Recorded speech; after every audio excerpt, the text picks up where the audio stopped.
Welcome to another episode of our Unicorn Leader interview series here on the C-Suite podcast. My name is Russell Goldsmith, and together with Debbie West, we are thrilled to be joined online from Salt Lake City in Utah by Dave Groh, the CEO of Lucid Software.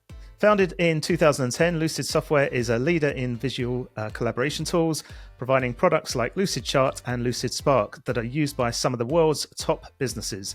The company has raised over $100 million across various funding rounds and reached unicorn status in 2021. Welcome to the show, Dave.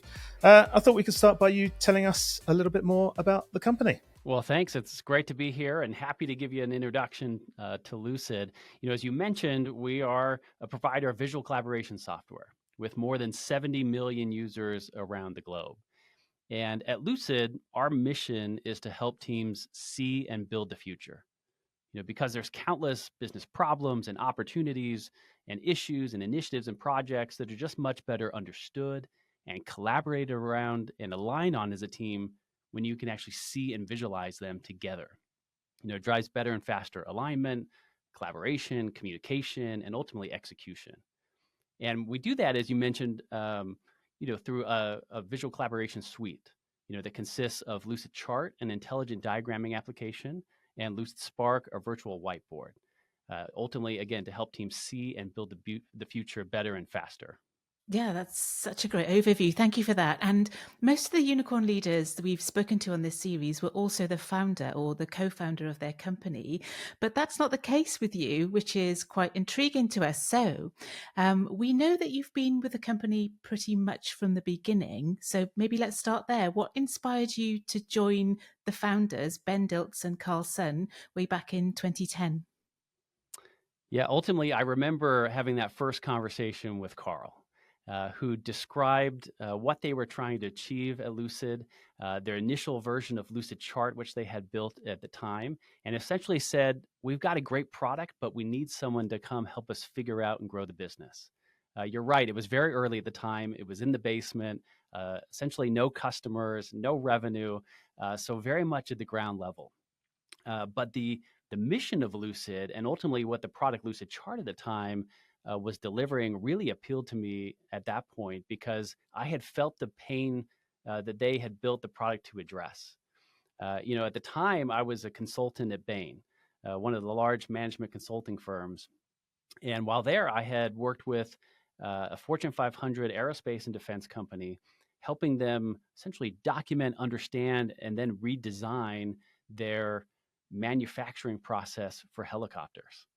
And I had done all of that on PowerPoint slides because that was the only tool that I was given to do it. And so you can imagine the complexity of a process like that and trying to detail that over dozens and dozens of slides. And so the first time that I saw Lucidchart, I thought about how many hours could have been saved if I had had it previously. I thought about how much more collaborative and engaging that process could have been with the key stakeholders along the way. And so I immediately, caught the vision of what Carl and Ben were building and decided to join them in the basement. And what I would say is very quickly, I fell in love with that startup experience, really for two main reasons. I mean, first, it was an opportunity to build something, especially having been a consultant previously where you're suggesting and telling people a lot about what they should consider doing with their business. This was an opportunity to actually get in and build myself. And with a big vision from the beginning. I remember an early conversation in the basement with Carl. He had spent a number of years prior as an early employee at Google. And so I had brought that experience to Lucid. And so we talked about how we could reach 1 billion users and how that should be our goal. And so the ability to build something big and then do it with fantastic people along the way, ultimately that's what brought me on board to Lucid in those days. Yeah, that makes perfect sense. And I totally understand your journey and that frustration with trying to do something really complex on PowerPoint slides. I think quite a lot of us have been through that too. So brilliant. And tell us a little bit then about your journey from that startup in the basement, as you said, to actually becoming the president and then finally becoming CEO. How did that work? Well, it's been a fantastic journey. As I mentioned, my job description at the beginning was to figure out and grow the business. And I've never received a different job description. And so that has guided me really over the last 15 years almost here at Lucid. And so I've had I think, relatively unique experience to build and grow just about every function at Lucid outside of engineering, but including marketing and sales, product, operations, and so on. And so it's been a fantastic way to build, but also learn the business inside and out, to deeply understand and appreciate our customers and their needs, to empathize with various members of our team and what they experience on a day-to-day basis. Because in some sense, I have done just about every role in the company, again, other than writing code. They still haven't let me do that. And part of that journey, I think, is encapsulated in this article I read a few years into the business, which really resonated with me. And it was written by someone who had helped scale Google and then Facebook and other startups. And she gave this analogy that building a company was like sitting in front of a table of Legos. And you start to piece those together, building towards your vision, but you realize to go faster and better, you ultimately need to invite people to the table with you to build alongside you. And so in a startup, you hire people, but to make them successful, you actually have to give away some of your Legos to them. You have to give away some of your responsibilities and the projects and initiatives that you've led to that point, or the teams that you've recruited and built, so that they can ultimately start being successful and build with you. And as you go through that process, you ask yourself a lot of questions. You ask questions like, well, what if they can't do it as well as I've done it? Or maybe more insightfully, what if they do it far better than I've done it? What does that mean? And so that's been a little bit of the model that I've followed over a long period, is to build something to a certain point, but then ultimately find people who are smarter and more talented and sometimes more specialized than I am, to then come in and take things to the next level. And so, ultimately, that led to a point where I became president and COO for a number of years. And Carl and I started that conversation and continued it over a long time around when that transition might come. And fortunately, by the time it did come, we'd worked side by side for nearly 11 years. And so when that time came, it was relatively smooth, given that time together and understanding of what we were trying to accomplish. Yeah, brilliant. And it sounds like you've got such a thorough understanding of the whole organization. I imagine that transition was quite easy. What was it like for you, though, taking over that top role from a founder? It's an interesting question, because I think there's always nuance to it. Even when you've worked with that founder for years, every person is very different, right? My leadership style, my strengths and weaknesses, and so on, are all going to be different than Carl. In addition, the stage of the company is different. The circumstances of the market are different.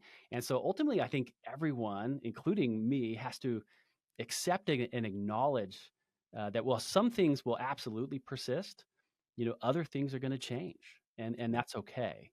On the things that have to persist and stay the same, I think a lot of that comes down to the core values, and of course the mission of the company. I remember, very importantly, we established our core values very early as a company, when we were about 25 or 30 people. We actually gathered together, a number of kind of the key leaders at those early stages, to articulate what are our core values, who are we, what do we want to be. And those core values have remained a very integral part, of our culture throughout. And so I think if you have the right mission, and if you have that kind of persisting culture and core values, and the commitment of leaders to it, companies can successfully transition, from one leader to the next. And the last thing I'll say on this, I've been very fortunate that I still have the close involvement of both the founders in the business. Carl and I speak, nearly every week about various topics, where I look for his feedback and advice, and Ben is still day to day in the business. And so there's still a lot of consistency, driven from that as well. It's fascinating hearing the whole kind of journey, as you said, and the growth of the company. I was just wondering, do you miss those early days in the basement? That must have been such fun, like with that vision and where you're going to and growing the company. Well, I've certainly learned to appreciate every stage of the business for different reasons. The basement, in some sense, it's so fun because it's you against the world. At the same time, it feels like it's you against the world, and it can be really hard, to reach some of those initial milestones. And so I've been on this journey long enough to recognize and appreciate, again, the value of each of those stages. And I've also had friends, who have been here for parts of that journey and then decided they want to go do that stage again at a different company. And I think to stay on this journey for, as long as I have, and as long as many others here at Lucid have, you have to sort of go through a reinvention process, and acknowledge, again, the good, and sometimes maybe the not quite as good of each stage of the company, but appreciate the journey throughout. Yeah. Well, that leads nicely onto the kind of like the main part of what we want to talk about, which is like that journey to becoming a unicorn and the investment that's come into the business and how that money's been spent, basically. So I mentioned at the top of the show, you've raised over $100 million, $103.3 plus million to date. The most of that actually there was a 52 million funding round, but that was about 4 years ago, if I'm right, 2020. Right. Can you talk through where that's been invested? Yeah, the first thing I'd say is we've always been fiscally disciplined at Lucid. That's been part of our culture from the very beginning, even as sometimes it's gone in and out of style, I would say, for company building over the last few years. That's been a part of who we are. We've wanted to build a business that is self-sustaining, and really that's all backed on delivering great value to customers. And, I remember in the very early days, I was kind of the lone non-engineer, if you will, because every time we could afford it in the early days, we would hire another engineer or another product person, because we were very product oriented from the very beginning. And that, has remained true, I think, through today. And so you look at some of the major things over the last few years and where that investment has gone. First and foremost, the product. In 2020, we launched Lucidspark, our virtual whiteboard. Given a lot of pull and demand from our customers when they were looking for new ways to work, as a result of everyone automatically going remote or hybrid very quickly. We've spent a lot of effort developing our AI capabilities, enhancing our security options, adding over 100 integrations with key platforms to really streamline those workflows for our customers. So first and foremost, product. At the same time, though, we've made significant investments in other parts of the business. One of those has been global expansion. And so around that same time, as we raised that funding, we launched our EMEA headquarters in Amsterdam. You now have more than 100 employees there, helping serve our customers throughout that region. A year later, we opened our APAC headquarters in Australia, and serving those customers there as well. We've opened additional offices, throughout the United States and so on, to attract great talent. And so ultimately, I think a lot of it has gone to, the product, and then, of course, the distribution, behind that, and really servicing our customers as near to them as we can be. And in terms of attracting that talent that you just mentioned, is there a mix as well? Do you have any remote work as well, or is it specifically in those locations that you mentioned? The vast majority of our employees are around one of our hubs. That said, we do have some remote employees. Some of those, again, are in field with customers in various locations. And then others are those that, we've attracted over the last few years, given their specialties and unique talents, and therefore, looked for those remote opportunities as well. And so it's, ended up where we obviously have many working in office, some remote, and therefore a lot of hybrid. And that's given us a lot of understanding and empathy for our customers and the best way to serve them through our products as well. And I mean, interestingly, and thinking about people inside your organization, Lucid Software has won a number of awards, which include Forbes Best Workplaces in Technology for 5 years, and also People Companies That Care for 3 years. So congratulations on those achievements. What do you attribute that to? I think so much of the startup and scaling experience is about the people. And from the beginning, we've had this incredible focus on finding the best and the right people to build with us. And I credit a lot of that initially to our founder, Carl, who I mentioned was there in the early days of Google, and I think brought a lot of that principle and philosophy to Lucid. And over time, you see the effects of it, right? Great people want to work with great people. And so if you never lower the bar in hiring, that nucleus of great people has a magnetic pull then for other great people. I think it's been said, and I agree with it, the first 10 people you hire will determine your next 50. first 50 will determine your next 500, and so on. And it's not always easy, to hold, those standards where they need to be, to find the best and the right people in terms of exceptional talent, and also those who fit with their culture. I remember in the early days, as we got to a point where we had quite a few engineers, and I said, I need one more hire, that is not an engineer. We started hiring for that and interviewing. And I remember interviewing a candidate, and afterwards, Carl and I, talked about that person for probably an hour, and debating their merits, and were they the right person and why, and so on and so forth. And I was pretty anxious to hire someone. I was burned out. I was carrying a lot of balls in the air, and ultimately we decided to hold out and to wait a little bit longer, and we hired a fantastic person a few weeks later. And I think that kind of discipline is required. We just spent many months looking for the right executive to hire for a very key role, and we were determined, though, that we could not settle along the way, given the implications of that, on the other people, on the culture, and of course, ultimately building the company. Dave, your products, and this is not me doing an advert here in the middle of the podcast, but designed to encourage collaboration, increase alignment, and productivity. These are the key sort of buzzwords. So what we're keen to know is, how much do you use them yourselves, and do they play a part in your own internal culture? Absolutely. I mean, we are the best users of our product, which you would hope for and expect. And when you think about some of those common use cases, right, of teams coming together to ideate and brainstorm and to plan together, to document and design systems and processes, all of that you see on full display at Lucid. And so literally, most of my meetings have our products at the core of them.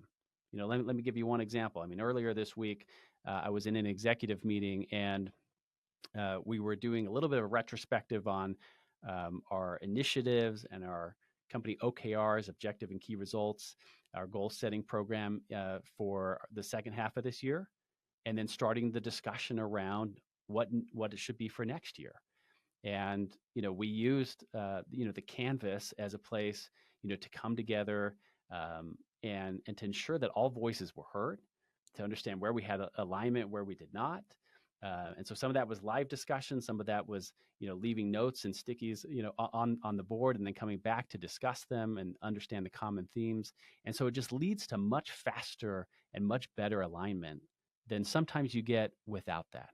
Because oftentimes what will happen in meetings is maybe the most senior person talks a lot, or maybe just the loudest person talks a lot, and you actually don't get the full engagement and collaboration of everyone in the room, and therefore you're missing out on a lot.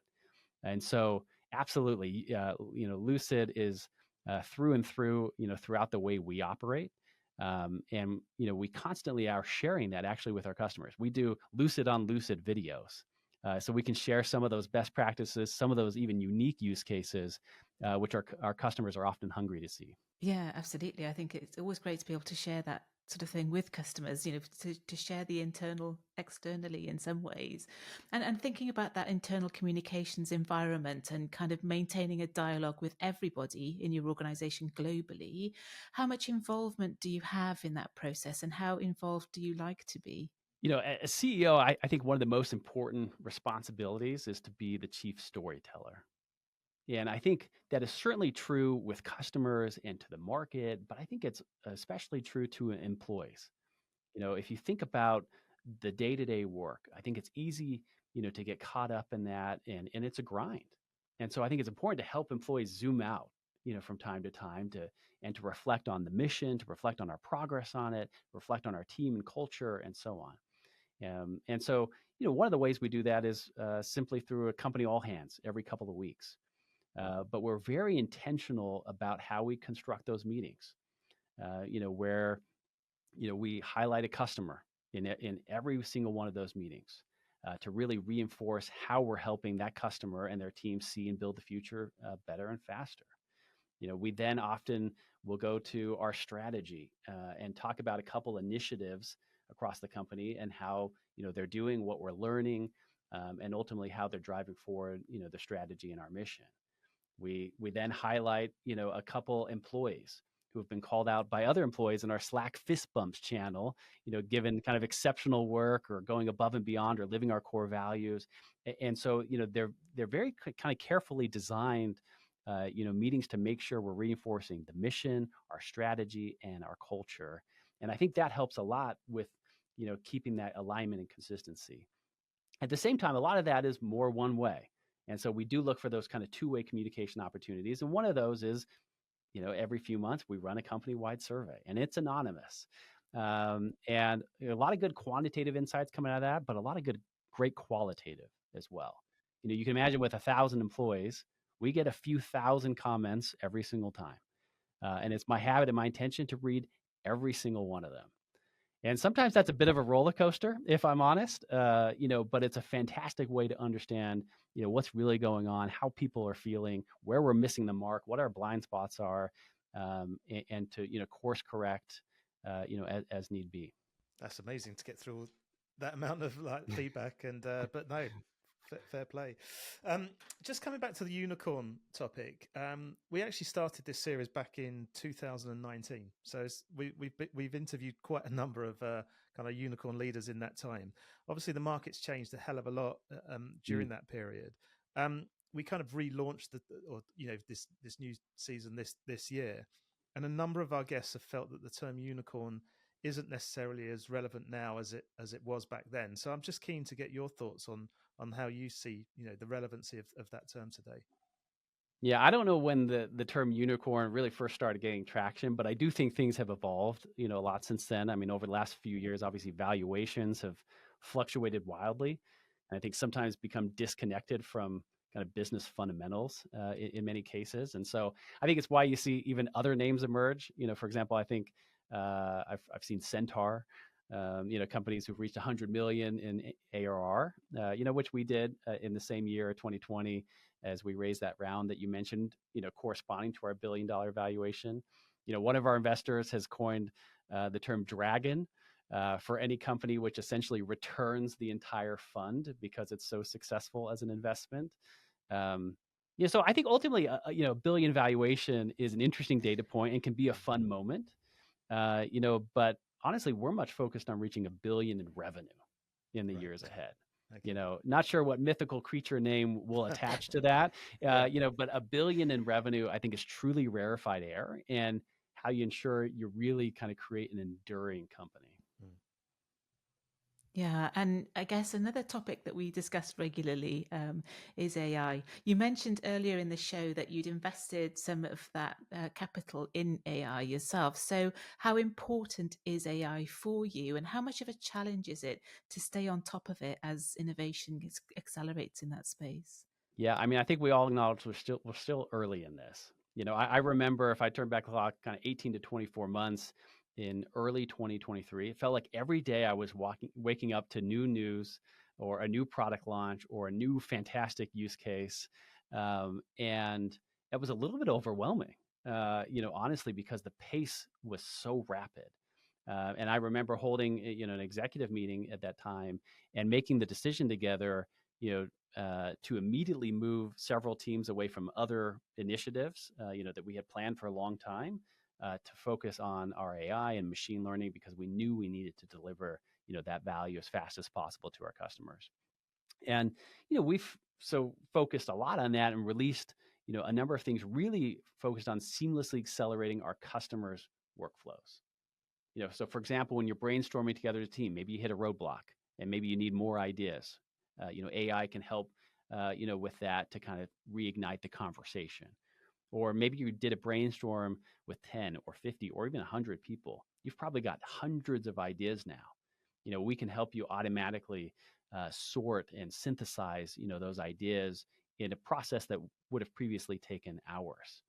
Or if you have to redesign a process or a system, again, rather than starting from a blank canvas, you can use our text to diagram capabilities, to go from nothing to something that's probably 50, 60, 70% of the way there. And so again, we're really focused on, those customer workflows. At the same time, I think we've heard, pretty clearly from a lot of customers that they're very excited, but they're also apprehensive, right? They're trying to get comfortable, with all AI tools in terms of security. They're also maybe overwhelmed by the different options and where to point their users. And so again, that's where I think it comes back to, as we introduce more AI from a product perspective, are we doing it in truly simple and straightforward ways that accelerate existing workflows or introduce new powerful workflows that are easy for customers and users to understand and make use of immediately. I think you're right in terms of that, like clients being, it's quite daunting, isn't it? When all this information is shared with you and you're trying to keep up with what's there. I mean, funny enough, myself and Debbie were at an event yesterday and there was a presentation on all the AI tools that people are using at the moment. And I have to admit, I mean, I try and keep abreast of most things, but I didn't recognize probably more than half of the logos and the tools that were being shared on the screen. And where it kind of in the industry that uses all these tools. So like you say, it must be quite kind of scary for certain clients to be see all this technology and like you say, worry about the security and things like that. Do you get that feedback quite regularly? Absolutely. Right. I mean, I think that the fortunate thing for us is we have these existing customer relationships that we've had for many years with them. They've gotten comfortable with our security, our governance, and all of those sort of things. And so they're comfortable working through us on those questions and ultimately then deploying, our AI across hundreds or even thousands of users. But I think there's a long way to go because while I think a number of our customers have been ready to do that, there's also a number that aren't, or maybe they're prioritizing, the really, really big incumbents in their tech stack before they're willing to kind of look at others.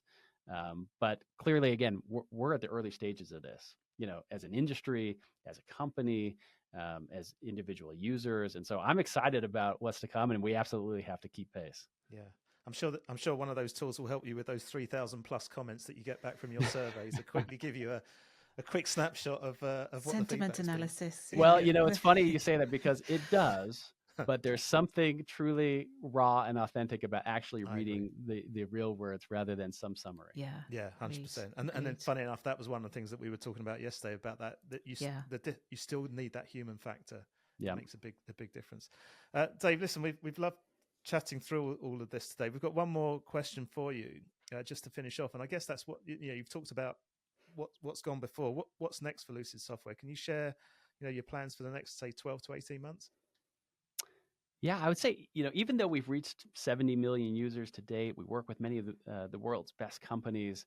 I go back often to that conversation that I had with Carl in the basement at the beginning around how do we make Lucid and visual collaboration, everywhere? How do we reach those billion, users around the world? And the opportunity is there because those similar kind of pain points and use cases are there. Every team needs to brainstorm and ideate. Every team needs to plan and replan. Every team needs to understand and sometimes change their processes or their systems and so on. Every team needs to move from idea to reality better and faster. And so that's our focus over the next 12 to 18 months. And for the many years ahead is how do we deliver better and faster on our mission to help teams see and build the future. Perfect. Well, best of luck with that. But for now, Dave Groh, thank you so much for taking the time to chat to us today. Really appreciate it. Thank you both.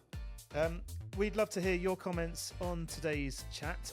You can do that by sharing them on any of our social media feeds. Those are all linked from the top of the website at csuitepodcast.com, where you'll also find all our previous shows and supporting show notes, plus links to where you can follow us on the likes of Spotify and Apple. And if you like what you've heard, please do give us a positive rating and review.